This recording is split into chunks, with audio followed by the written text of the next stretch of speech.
Nasib Bupati Meranti yang dipanggil ke Jakarta mendadak tak lagi galak ke anak buah Sri Mulyani.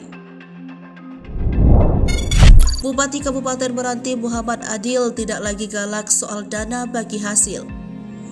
Hal ini setelah Kementerian Dalam Negeri memediasi Adil bersama Kementerian Keuangan, Kementerian ESDM serta Gubernur Riau di kantor Kemendagri Jakarta Selasa 20 Desember. Adil mengaku akan mengikuti data yang telah dibahas bersama dalam pertemuan sore ini. Kata dia, hanya ada sedikit perbedaan data. Adil turut ditemani Dirjen Bina Keuangan Daerah Kemendagri Agus Fantoni ketika memberikan keterangan kepada media. Kata Adil, hanya tinggal mencocokkan data bersama. Besok akan kembali digelar pertemuan oleh tim yang lebih teknis.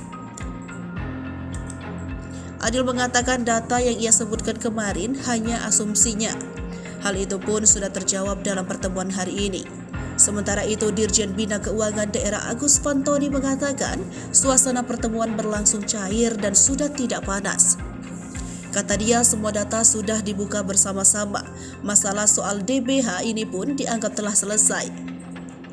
Diberitakan sebelumnya, Menteri Dalam Negeri Tito Karnavian memberikan teguran keras kepada Bupati Kepulauan Meranti, Muhammad Adil pada Senin 12 Desember 2022. Bupati Kepulauan Meranti M. Adil menjadi sorotan dan viral di media sosial.